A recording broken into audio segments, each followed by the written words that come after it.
All right, I don't know if you guys can hear me. Mr. Tim's out here drilling this man a new well. But this system is what I came to a couple weeks ago and tried to get back going for the fella when the other company had came out and sold him a new pump. And it hit me that, you know, if we're having problems with the water table, that, you know, if it's a 20-foot water level and it's struggling to catch up, that I needed to take the pump and drop it, you know, the 3 feet. You get closer to the water, it'll do better, and maybe it won't run hot. But what had happened was, he had water for 2 weeks, you know. The system was running fine. He was keeping up, he was getting by. And he knew that he needed to get a new well drilled. It was just a matter of time. But we didn't know it was gonna happen this quickly. But what ended up happening was, the pump had ran hot again, but this time it ran hot so bad that these F&W pumps, it melted the impeller. Oop, there it went down the hole. It melted it all together. And so it wouldn't pump anything. So I put another impeller in it, and I dropped it down, and I said, okay, let's try this. And I even force fed this pump, got it up to about 50 psi of back pressure on it, jetting it full, you know, and then I knew it had a full vacuum on it. I put a vacuum gauge on it. It was at full vacuum. Nothing. And that's when I realized, when I cut the pipe, that the water level was still sitting in the pipe. The last time we worked on it, the water fell down. And usually that's because there's no other valve in place, so the water's naturally going to go back down to the original water table. When I cut the pipe, it didn't, and I didn't catch it at first. It would save me all the trouble of trying to rebuild this thing. But what happened was, this well finally caved in. Whatever it was, where it rotted out down in the deep down, you know, 100 feet in the casing, it finally caved in. All that sand, all that sediment went down to the bottom, capped it off. It filled up with water, and that was it. Game over. This well is done. You know, and it's sad because, you can see here, it's an old 3-inch steel well. Show you my hand. One finger. And they had it bushing down, so more likely it's got a drop pipe going down in it. And what I kind of theorized is, usually what happens with these wells is about 100 feet down is the first water strata in this area. And that's what Tim's actually drilling. He says it's around 90 feet. And that water strata is highly acidic. So that acidic water just sits around this steel casing. And over time, eventually it rots through. And once it breaks through, a well that naturally would be flowing, you know, years past, now all that diverted flow, instead of coming up, now it's going out into that 90-foot water. So that means that you won't get as much flow. You won't have as high a water table. And now your pump's not going to perform the same as it used to. You'll still have water for probably, you know, a good while, but it's going to continue to get worse and worse and worse. And this is how these old steel wells usually fail. And in this guy's case, you know, it kind of happened all of a sudden. It's been within the past month, I'd say, he's been fighting with it. I mean, the other company kept redoing it like 4 or 5 times, and it never worked out. I got in, but they only had like a 2 or 3 day window where he had water. I got him going for 2 weeks. If it had been a little bit better situation or earlier, it would have probably kept going. But needless to say, only God could save this man's well at this point. So yeah, getting a new one. And I'm going to share this too. This is a very old tank, man.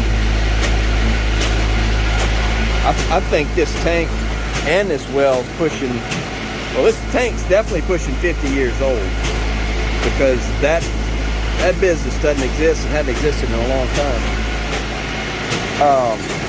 The well is definitely over 80 years old. The man's family's been here for over 100 years, so yeah, it's one of those cases of some old history finally dying off. And what you end up doing is just the well has basically abandoned itself, so it's just going to get covered up. And you know, we've cut the top off and fill it full of cement. That'll be it. And you'll have a new well over here. The other unfortunate thing is he won't be able to use this shallow well pump. I mean, it could be converted deep well to work on the other well, but he's getting a 4-inch well, so he's going to get a submersible pump. We will still use his old tank, because why not? Let's see how long this thing could actually go. But he won't have a setup like this. More likely, we're just going to, you know, bring our wire out of our box, put a pressure switch here with a check valve, go back out, dig a short little trench.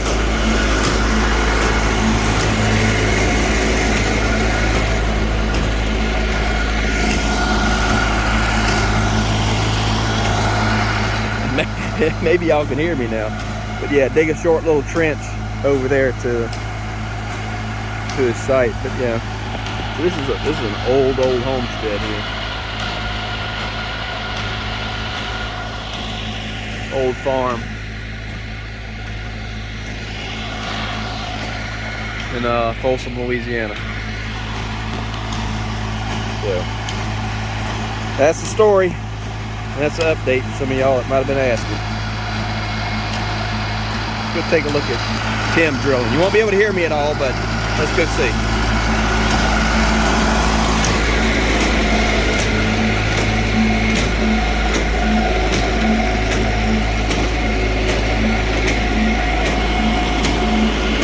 Woo, red clay. They just started.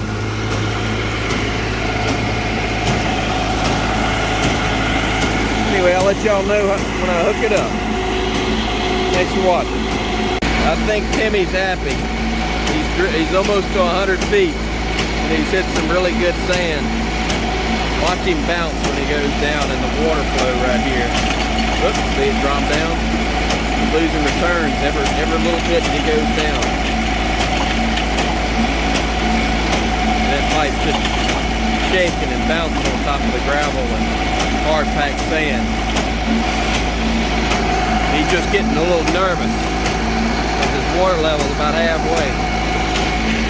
Getting his mud ready. Woo, man, losing some water.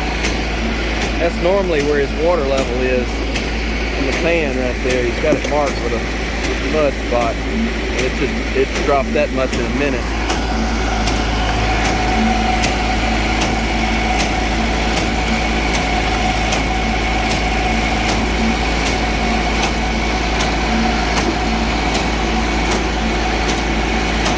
It's been a while since I videoed him, so it's good to get everybody an update. He's been working on this rig he built for a good while now. It's still kicking. He does very little maintenance to this thing, but he said it's starting to give him trouble. A bunch of seals are leaking in the piston pump, O-rings in this seal.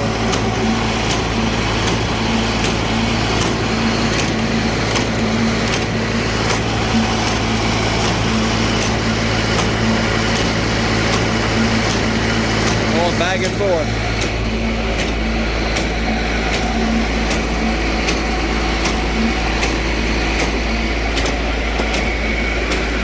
What you think, Timmy? You happy with it? You happy with it?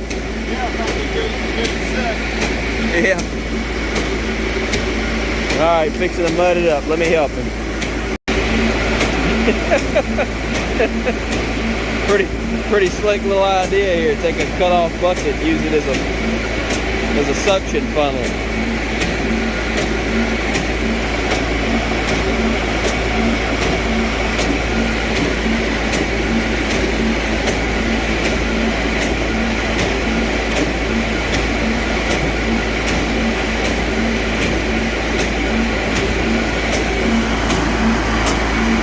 See if we start to get a little change in return.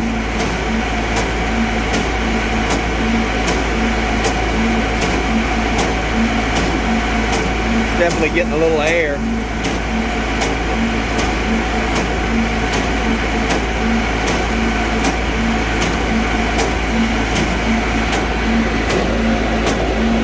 Oh yeah. Let's see if I can get some of that for y'all. Let's see.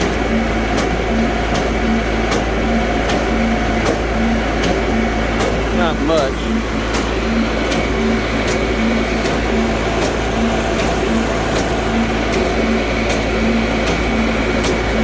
That's the sand there. Okay.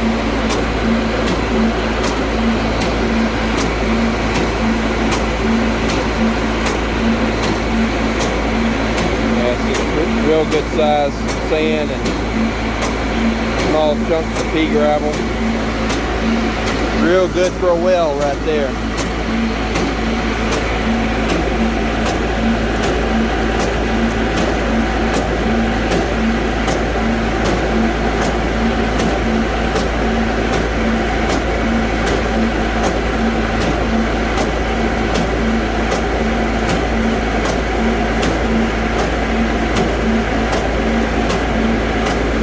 See if I can get a bunch more. Fill my hand up. That feels pretty good. Oh yeah.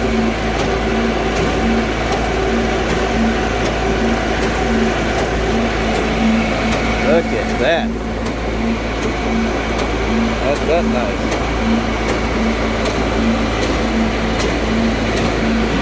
Jimmy just pulling out the bottom. Yeah, I think that's some good sand for him. This far, this has been a different sand we've hit. 50 foot, 70 foot. This is mostly just big gravel and clay. This was about 70 to 80 foot. And then this is our sand. I think we're going to settle in 90 to 100.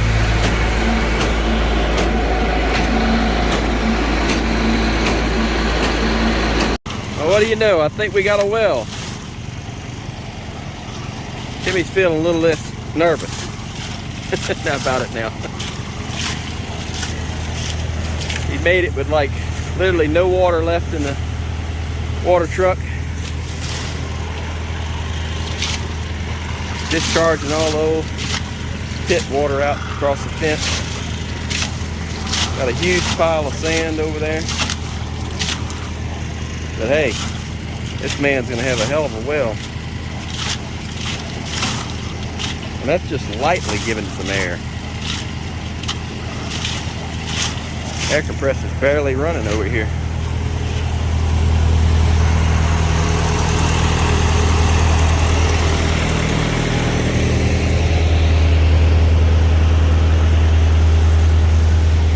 Ain't that right, Timmy? What's that?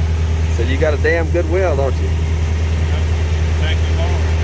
Oh yeah. Couldn't do it without it. So what did it end up being? Like all your notes? Well, we had from 91 to 101 was just coarse sand and pea gravel. Just took a ton of water. Yeah. We had another strip up top and then some water in between. But basically, sand or sandy clay from 54 all the way to what is it, 85. Yeah. From 85 on. Probably made a well that Right. You got some good stuff a little further down now. only problem is running out of water. Yeah. You know, we washed out with 50 gallons. Yeah, cut it kind of close. Yeah. But It worked out. we'll- All right. that's a wrap. hook this thing up, just man some water. He said he wanted to hit it a little hard and see what happens.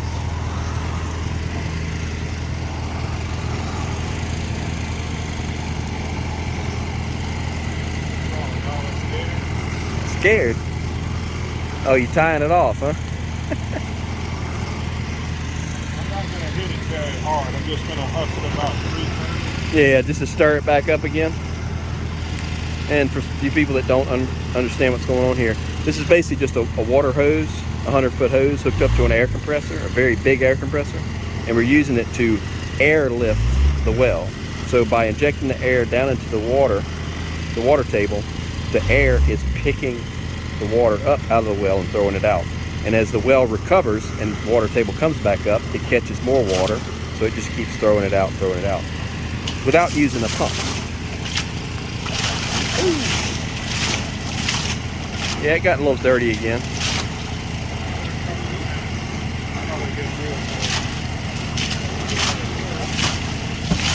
it doesn't get any dirtier, we know it's developed a little bit. Oh yeah.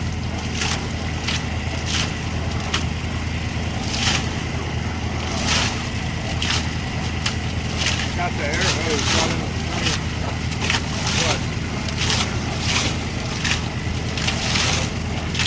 Boy, look at that water now. Jeez, I'm and it's still just barely got any air to it. It's super cleared up. It's flying out of there. That's the only water we have. Yeah. Jeez, I'm Yeah, so Matt's fixing to be coming here in a little bit. He's gonna do the installation for me because sadly I won't be able to be here. And dig a little trench over there. Well, I actually took us temporarily. That's gonna take a little bit of extra time this evening. We'll probably just run roll pipe and hook it up temporary for the day.